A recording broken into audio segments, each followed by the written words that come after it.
Hi hello అండి, welcome to my channel Sri lifestyle. మీకు ఈరోజు వేరుశనగల చట్నీ చేసి చూపిస్తానండి. ఇది చాలా ఈజీనండి, 10 నిమిషాల్లో అయిపోతుంది ఈ చట్నీ. ఫస్ట్ 2-3 స్పూన్స్ ఆయిల్ వేసుకుని నేను ఇక్కడ 2 ఆనియన్స్ వేసుకునిండానండి. నెక్స్ట్ 2 పచ్చిమిరపకాయలు వేసుకోవాలండి. ఎక్కువ పచ్చిమిరపకాయలు వేసుకోకూడదండి, ఎక్కువ కారం కానీ తింటే కానీ కడుపులో మంట అవుతుంది. నెక్స్ట్ 1 కప్పు వరకు వేరుశనగలు వేసుకునిండానండి.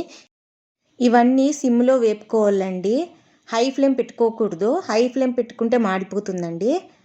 ఇక్కడ 5 తెల్లగడ్డ వరకు వేసుకునిండానండి. బాగా వేయించినాక చల్లారేకి పక్కన పెట్టాలండి. ఇప్పుడు చూడండి బాగా వేగిపోయినాయి. నెక్స్ట్ పులుపు కోసం ఒక చిన్న నిమ్మకాయ సైజులో చింతపండు తీసుకుని నానబెట్టాలండి. ఒక 5 మినిట్స్లో నానిపోతుంది. నెక్స్ట్ వేపుకున్న ఐటమ్స్ అన్నీను మిక్సీ జార్లో వేసుకోవాలండి. ఇవన్నీను చల్లగైనాకనే మిక్సీ జార్లో వేసుకోవాలండి. వేడిగా ఉన్నప్పుడు వేస్తే గన టేస్ట్ బాగోదు. నెక్స్ట్ కొత్తిమీర వేసుకోవాలండి. ఇక్కడ పులుపు కోసం చింతపండు నానబెట్టినాం కదా, నేను వాటర్ మాత్రమే తీస్తానండి. ఎందుకంటే చింతపండులో గింజలు ఉంటాయి కాబట్టి అది చట్నీలో వేస్తే గన బాగోదు. అందుకే ఓన్లీ వాటర్ మాత్రమే తీసుకుని వేస్తానండి. నెక్స్ట్ మీకు టేస్ట్కి తగినంత సాల్ట్ వేసుకోవాలండి. ఇక్కడ నేను పింక్ సాల్ట్ వేస్తాను.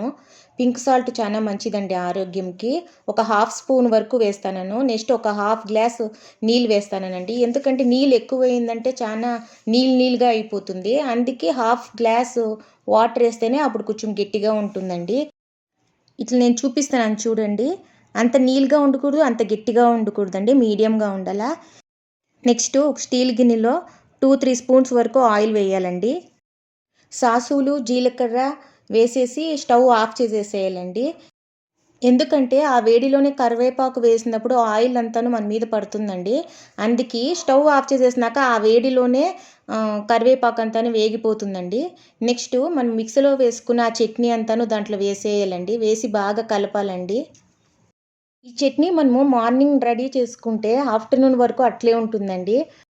లంచ్ బాక్స్కి ఇడ్లీ అయినా దోశ అయినా ఇచ్చి పంపించేటప్పుడు ఈ చట్నీ ఇట్లా ప్రిపేర్ చేసి పంపిస్తే ఇడ్లీతోనూ దోశతోనూ నంచుకుని తినేకి బాగుంటుందండి.